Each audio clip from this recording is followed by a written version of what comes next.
My Lords, I draw attention to my interests as declared in the Register. I do find myself to be somewhat perplexed by this debate and the amendment. My noble friend Baroness Mayer said we are only talking about men who did not transition. But I don't think the amendment does say that. I think the amendment is clear in that it says where a person who has undergone gender reassignment. So there appears to be some misunderstanding about what the effect of the amendment would be. And I wonder what the problem is that we are trying to fix. After all, my noble friend Lord Blencathra himself said that the number of transgender women in the women-only estate is, and I quote, very small. We know that in practice, the vast majority of transgender prisoners are already held in prisons which match their sex registered at birth. And the small number who are not held in such places have been risk assessed. But as the Noble Lord Panic pointed out, that risk assessment would count for nothing in relation to transgender women, because the effect of this amendment would be to say that there are no circumstances, irrespective of risk, in which such women, who may have been women for some time, may be held in the women-only estate. It doesn't matter that the authorities believe that they pose no risk whatsoever. It doesn't matter that the numbers that we're talking about are actually very low. What matters to the movers of this amendment is that the law should say that they should never be held in such a wing. And, my Lords, I think that that is, in principle, wrong.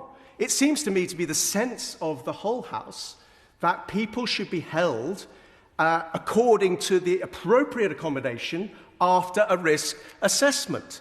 And that might well mean that trans women are not held in the women-only estate. It might well mean that trans men are not held in the male-only estate, but that it would be better, it is better, that there is a risk assessment and they are held in the appropriate place. But the effect of this amendment is to prescribe, because the movers of this amendment think that they know better.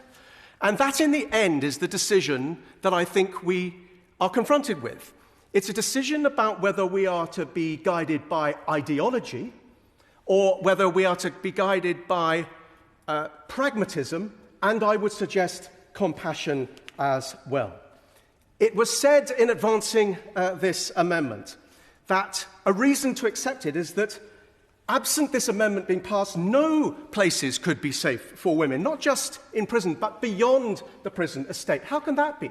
How can it be the effect of this amendment, were we to pass it, that suddenly it would make all other places for women safe? It was also said that there... Oh, I'm so sorry. Yeah. I'll give way to the noble lady. I'm so sorry. I only wanted to clarify, which was if it has an impact on prisons, what impact it might have for all women.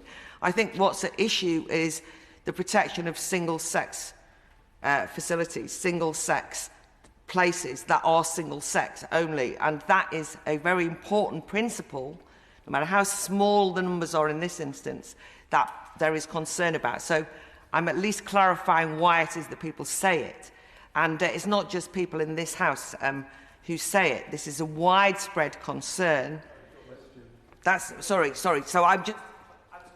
I'm grateful to the noble lady. I think we can agree that it's important that women should be safe. And the Equality Act provides exemptions in a number of scenarios, including in relation to women-only spaces outside the prison estate, to ensure that it allows the prison authorities to make the right judgments about where it is appropriate to place people. The safety of people is put first, and so it should be. My Lords, may I just say this in conclusion? It's been suggested that a reason to pass this amendment is because of the media coverage that this debate has excited, that outside of this place there is a tremendous wave of anger and that we need to pay attention to it. Of course, if people's fears are provoked, if there are media campaigns that suggest that women cannot be safe, then there will be such